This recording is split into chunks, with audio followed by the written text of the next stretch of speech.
நாம் இன்றைக்கி பார்க்க போகிறது கேரட் ஹல்வா. அது வந்து நம்ம ப்ரெஷர் குக்கரில் பண்ண போகிறோம். இதில் வந்து நான் ஆர்டிஃபிஷியல் கலர் எதுவுமே ஆட் பண்ணல. ரொம்ப சிம்பிளாக எப்படி பண்ணுறதுன்னு பார்க்கலாம். அதுக்கு 4 கேரட் எடுத்துக்கலாம். தோல் சீவிட்டு நல்லா கழுவிட்டு அதுக்கப்புறம் சின்ன ஹோல் உள்ளதில் நல்லா துருவிக்குங்க.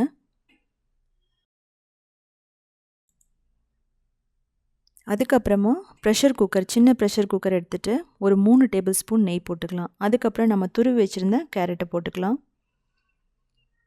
இதை போட்டுட்டு நம்ம என்ன பண்ணணும்னா ஒரு 3 நிமிஷத்துலேருந்து ஒரு 5 நிமிஷம் வரைக்கும் நல்லா இதை வதக்கணும். அப்போ தான் என்னாகும் அப்படின்னா அந்த கேரட்டில் இருக்கிற அந்த பச்சை வாசனை போய் அதாவது என்னென்னா அந்த நெய்யோடு வணங்கும்போது ரொம்ப டேஸ்ட்டாக வரும். தேவைப்பட்டால் 1 டேபிள் ஸ்பூன் நெய் போட்டுக்கலாம். இந்த கேரட் ஹல்வாவில் நான் திக்னஸ்க்காக நான் எதுவுமே ஆட் பண்ணல. கார்ன்ஃப்ளவர், மில்க் பவுடர், கோயா, மாவா. ஆனாலும் இந்த கேரட் ஹல்வா வந்து நல்ல டேஸ்ட்டாக இருக்கும். இப்போது பால் ஊற்றிக்கலாம். அதாவது 3/4 கப் பால் இல்லைனா தேங்காய் பால்.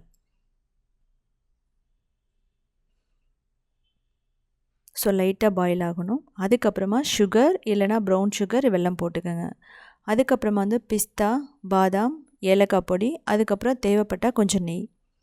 ஸோ இதை போட்டுட்டு முதல்ல நல்லா மிக்ஸ் பண்ணணும். ஸோ கொஞ்சம் பாயில் ஆகணும். அந்த டைமில் நம்ம என்ன பண்ண போகிறோன்னா ப்ரெஷர் குக்கரை மூடி போட்டுட்டு நம்ம ஒரு 5 விசில் விட போகிறோம். நீங்கள் வந்து மீடியம் ஃப்ளேமில் வச்சுக்கோங்க. ரொம்ப ஹை ஃப்ளேமில் வைக்க வேணாம்.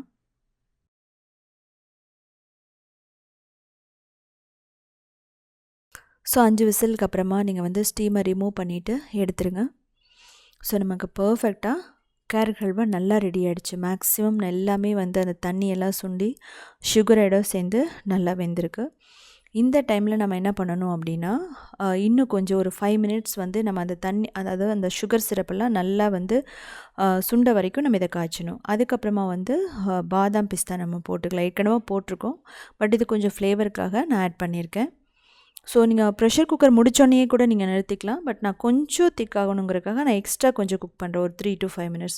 நமக்கு பர்ஃபெக்டான கேரட் ஹல்வா ரெடி ஆகிடுச்சு. நீங்கள் பார்த்தீங்கன்னா அப்படியே இந்த ஸ்பூன்லேருந்து அப்படியே விழும். நம்ம அந்த கரண்டியில் எடுக்கும்போதே நம்ம வந்து அப்படியே கீழே விழும். அந்தளவுக்கு வந்து ரொம்ப பர்ஃபெக்டாக இருக்கும். இது ரொம்ப நேரம் நம்ம குக் பண்ணவே இல்லை. ஸோ ரொம்ப டேஸ்ட்டாக இருக்கும். செஞ்சு பாருங்கள். செஞ்சு பார்த்துட்டு கமெண்ட் பண்ணுங்கள் எப்படி இருந்துச்சுன்னு சொல்லிவிட்டு. இன்கேஸ் உங்களுக்கு சுகர் பிடிக்கலைன்னா நான் சொல்லியிருக்கிற மாதிரி ப்ரௌன் சுகர் 1/3 கப்போ இல்லை ஜாகரி சிரப்போ நீங்கள் ஆட் பண்ணிக்கோங்க. வெல்லத்தை வந்து காய்ச்சி அதுக்கப்புறம் நீங்கள் ப்ரெஷர் குக்கரில் வந்து முன்னாடியே வந்து விசில் வரதுக்கு முன்னாடியே நீங்கள் ஆட் பண்ணிவிடுங்க. அதுக்கப்புறம் நீங்கள் ஒரு 5 விசில் இதே மாதிரியே பண்ணிங்கன்னா இன்னும் ஹெல்த்தியான கேரட் ஹல்வா நமக்கு ரெடி ஆகிடும். ஸோ அந்த வீடியோவும் நான் வந்து போடுறேன். கூடிய சீக்கிரமாக போட போகிறேன். ஸோ நீங்கள் வந்து எப்படி இருந்துச்சுன்னு சொல்லிவிட்டு கமெண்ட் பண்ணுங்கள்.